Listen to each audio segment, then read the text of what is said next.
Hey guys, okay, so here's a few reasons why it's still possible to lose weight in COVID-19.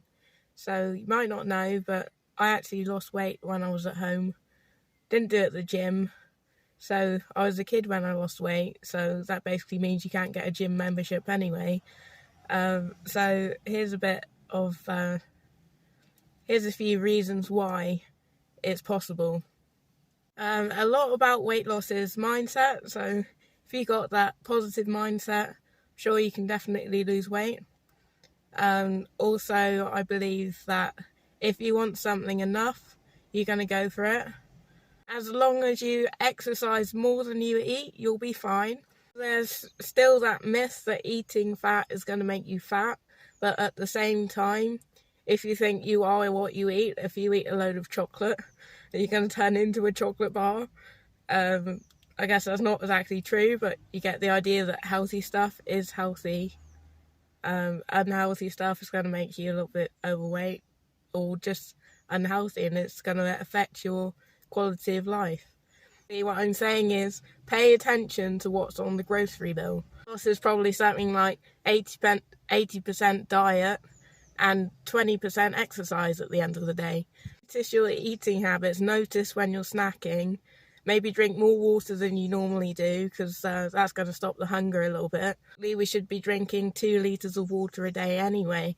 Stop yourself from overindulging when you've had enough, when you can feel that you're not hungry anymore, then you've eaten enough.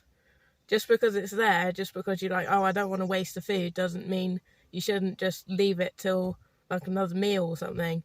The leftovers as leftovers. They don't have to be second helpings, even if you don't want them back in the fridge again. Guidelines state that we should be doing 175 minutes of moderate exercise every week. So let me translate that to when I was at school. I never walked to school. I was always dropped off at school. So that's a big thing to me that shows me that you don't actually have to do that much exercise to lose weight.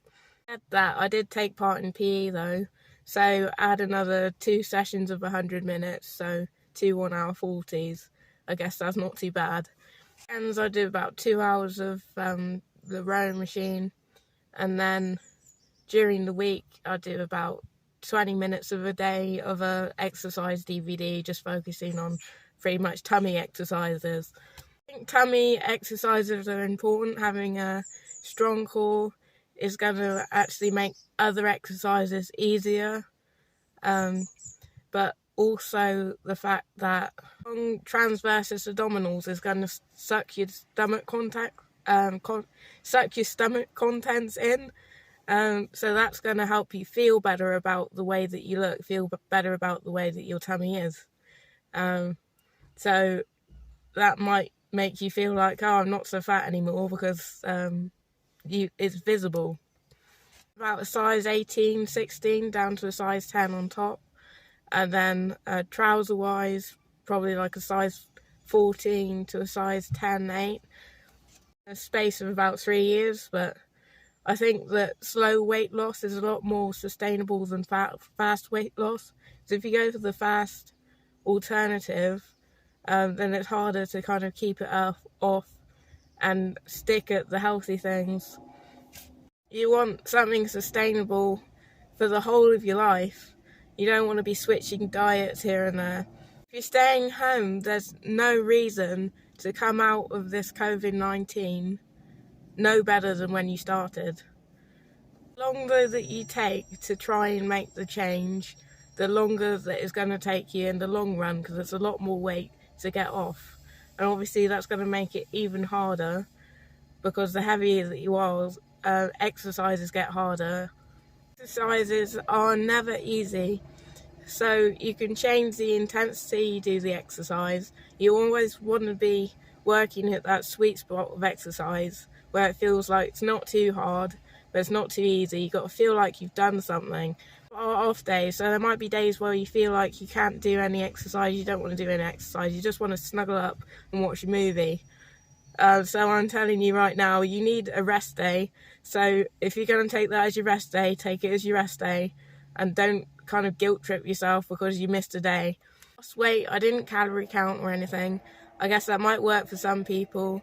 It's probably a good idea to look at the kind of habits that you do have from tracking what you eat. The problem with that kind of tracking is if you're going to be honest with yourself or not. If you put like you miss out a food that you ate in the day, then there's no point.